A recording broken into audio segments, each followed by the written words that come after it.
Nicolas Cholet. L'analyse sociologique globale et les biosystèmes. Deuxième élément. 1, 2, 3. You won't even look my way. There's something I can say to make how we used to be. You won't even know this is me. Le camouflage. Le camouflage désigne tout moyen ou dispositif tendant à rendre moins visible ou à donner une apparence trompeuse à un objet ou à un être vivant. Définition de Wikipédia.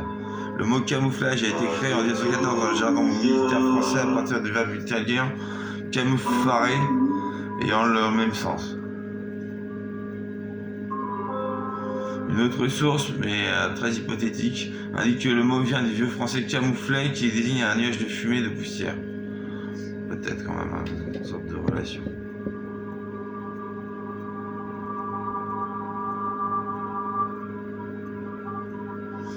Historiquement, les teintes utilisées afin d'obtenir un effet camouflant sont différentes nuances de vert, de kaki, de brun et de beige. Parfois le gris ou le noir sont aussi utilisés, mais en tout état de cause, les couleurs sont mates. Mais depuis l'invention de l'imagerie par satellite, ces notions ont évolué. Un système camouflant est réalisé à partir de différents matériaux et techniques tels que des peintures, branchages, des filets colorés en textile ou des tissus imprimés. Histoire du camouflage militaire. Dans le domaine militaire, le camouflage est largement utilisé pour dissimuler à la vue de l'ennemi du matériel, des véhicules, des navires ou du personnel militaire. Son utilisation dans l'uniforme des fantassins est un signe caractéristique du passage à l'ère de la guerre moderne, lors de la Première Guerre mondiale. En effet, dans les guerres des époques précédentes, les tenues voyantes permettaient de mieux distinguer les différentes unités sur un champ de bataille bien délimité, où la puissance et la portée des armes et de la distance étant faibles, et où la majeure partie des combats se faisait au contact. Avec l'augmentation de la portée et de la cadence de tir des armes à feu, la dissimulation devenait une nécessité pour protéger le soldat. Première Guerre mondiale. Une technique simple de camouflage est celle du rideau de fumée.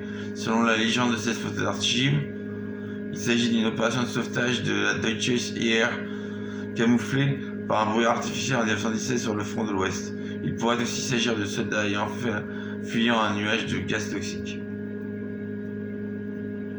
Un brassard de la section de camouflage 1915, un musée de l'armée. Aux premières heures du conflit, seules les tenues vestimentaires des armées britanniques, allemandes et des États-Unis adaptaient des couleurs dans différents tons de kaki qui rendaient les soldats moins visibles de loin. Bien que l'expérience britannique durant la guerre des Boers ait mis en évidence les bienfaits de toute première guillie, suit pour les francs-tireurs leur utilisation tactique ne fait pas généraliser durant ce conflit. La première utilisation du camouflage servirent à dissimuler les navires, principalement dans le Royal Navy, les avions, c'est pas certains avions allemands, Albatros, Fokker et Pfalz en particulier, utilisaient un décor fait de losanges.